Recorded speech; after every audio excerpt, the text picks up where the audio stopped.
Hey everybody, some gadget guy here, and if you've been following the YouTube tech news lately, you would know that YouTube has activated 360-degree video support. So there are only a couple of cameras out there that can actually shoot panoramic video. And one of the cameras that can do that is, of course, the Kodak SP360, which I reviewed late last year. It's a funky little action camera. It's sort of a GoPro-style fisheye lens camera that, when pointed straight up, can shoot 360-degree video. So I figured what I would do is take you guys around a quick tour in the Some Gadget Guy office, but it was a kind of a head trip in getting this all set up because I'm not used to shooting panoramic video. Like, I'm used to having a particular point of view that I'm trying to point the camera at. So I thought just sort of a light walk around would be more appropriate to showcase some of the 360-degree video that YouTube can now support.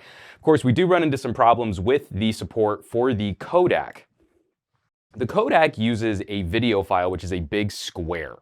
And I'll actually maybe try and host a link so you can actually see what this video looks like raw off of the camera. But if you notice, as you're watching it on YouTube, you can't look up. So there's a ceiling fan directly above your point of view right now. The camera's pointing sort of straight up at a ceiling fan, and unfortunately you can't explore that area of the frame. You kind of cap out towards the ceiling of my video, and that's one of the drawbacks of shooting. The way that Kodak processes their video is by creating like a really, really thin strip. But anyway, this is the Some Gadget Guy office.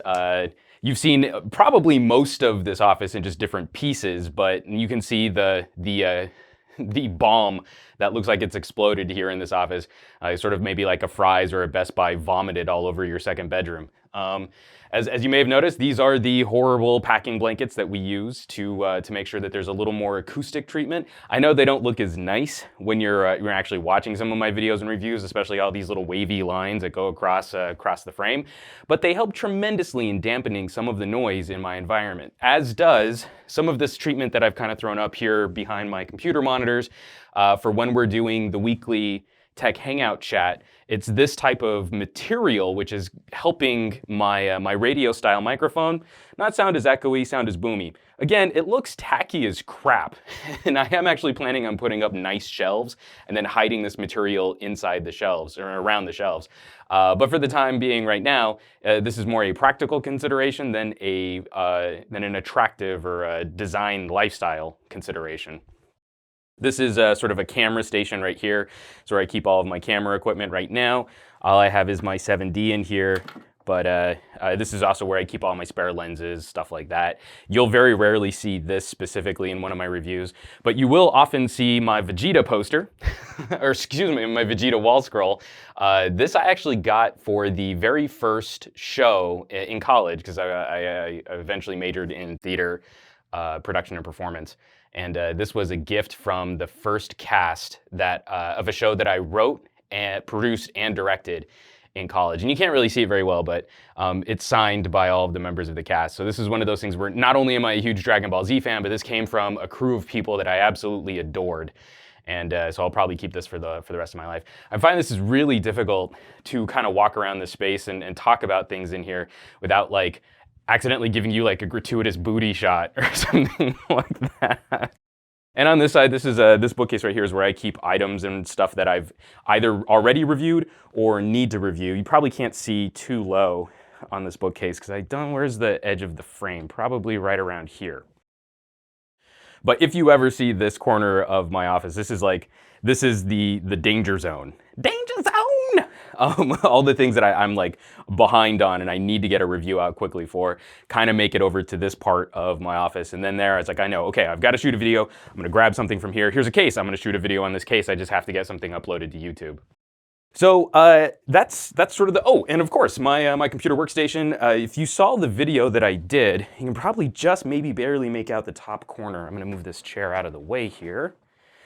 You can probably just barely make out under the edge of the desk. This is where I keep Hera, my new workstation. I did a video doing a workstation build for video editing, and that's where Hera lives, under this desk right here. This arm swings out and provides me a nice radio-style microphone. This is an SM57. It's a $100 mic, but it's plugged into a Cloudlifter CLZ, and that's to boost the output from the microphone without increasing the noise. And then that's fed into an old M Audio Firewire 410, one of my all-time favorite audio interfaces, though I do need to move over to USB because no one's supporting Firewire anymore, not even Apple, with their new MacBook, which doesn't have Thunderbolt. I got a pair of monitors right here, a pair of 23-inch monitors. The Asus is actually a 120 hertz gaming monitor because I do use it a lot with the NVIDIA 3D Vision, which is pretty sweet. I've been trying to shoot more 3D content.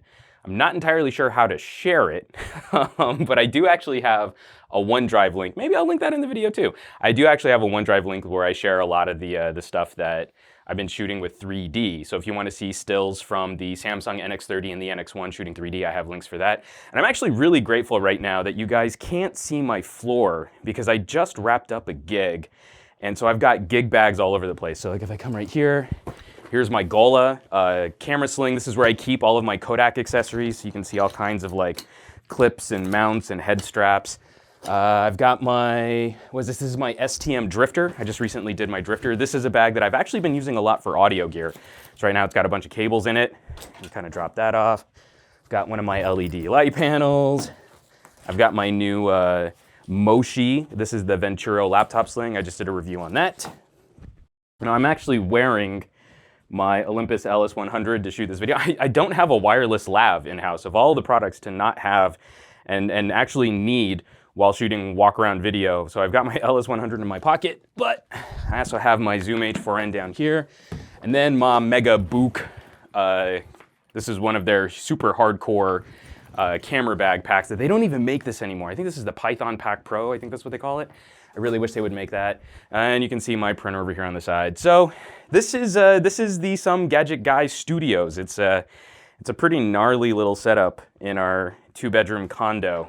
And I'll probably have to look at cleaning this space up a bit.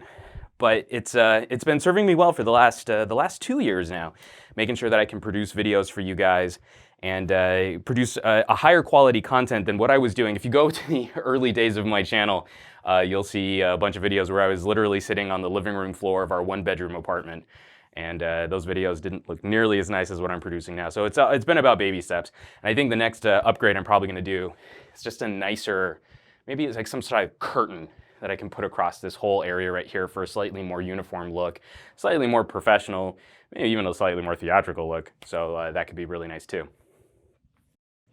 So folks, this is a 360-degree video on YouTube and a 360-degree tour of the Some Gadget Guy office. And so I'm really excited to be playing with more options soon, hopefully that'll produce even higher quality video. I'm reaching out to Kodak and I already sent Google support so that maybe we can start seeing some improvement in the way that Google handles 360-degree video. I keep wanting to say 3D video because most 360-degree videos treat the center of the frame as forward, where the Kodak 360 treats the center of the frame as straight up. So your orientation is automatically 90 degrees off, and I hope that there's going to be a way to compensate for that, because I think once we can do that, the SP360 from Kodak is going to shoot a much higher quality video than what you're currently seeing right now. After I do the render through Kodak software, it reduces this panorama. It cuts the top off, so like I said, you can't look up, and it reduces the overall quality to a 720p video file when it shoots natively a 1440p square, which would give you a lot more information, a lot more detail on what's going on around. But at least this is an actual real-world test on one of the cameras that Google says is compatible with 360-degree video. So at least now you know what you're getting into if you want to pick up a Kodak SP360. So if you decide to shop one, I'll of course put links down below this video so that you can check out some of the cameras that Google is talking about being compatible with their new 360-degree video streaming service, and where you might be able to shop the Kodak SP360 online if you want to try one. I'm really excited because I think this is going to open up a whole new branch. I think we're primed for another little mini plateau in consumer-generated content, the cool stuff that we can do on our own, not having to worry about having super expensive pieces of gear to produce really engaging and really immersive content. This is literally really immersive content. I'm talking to you like you're in the middle of my office right now, which is really kind of crazy, and it's really exciting when you think about it. And especially just in terms of perspective and where all this stuff is lined up, and where I had to mount the camera to get sort of a decent a view and perspective of my office. It's everything I can do right now, just like, whoa, like come in really close and start messing with you guys, especially for where you might even be looking while you're watching this video, especially if you're on a phone. So this feature is going to be only currently supported on Android, the YouTube Android app, and then Chrome browser. So if you're watching this on a Firefox browser or Safari browser, you're probably just seeing a super stretched out wide panoramic video. So move over to Chrome or pick up an Android device and you'll actively be able to look around my office. You don't have to stay focused on me, you can look all the way around, which is, again, that's pretty stinking cool. So folks, thanks so much for watching. Be sure to subscribe if you'd like to see more videos and reviews like these, especially as I'm gonna try and branch out more into this type of wraparound style video. I think it could be really cool content to start sharing, not only like one point or one perspective of an event or part of my vacation or something like that, but setting up a camera and like, not only here is the Eiffel Tower, but you can see all of Paris all the way around you too. I think it's gonna lend a completely new immersive quality, and it'll be really exciting once we can start pairing that up with Google Cardboard and with new VR headsets and augmented reality setups. I think that'll be super, super crazy cool, and especially for a camera that I think retails for around $300, which is pretty sweet. So folks, like I said, thanks so much for watching. Be sure to hit subscribe if you'd like to see more videos and reviews like these. And I would not be able to continue producing on this channel, producing in this crazy office, and sharing these videos and experiences of all this tech gear with you fine folks, if you all weren't out there sharing my videos with your family, friends, and on social media. So I can't thank you enough for bringing more cool people to the party. Hit that thumbs up button, and I will catch you all on the next video.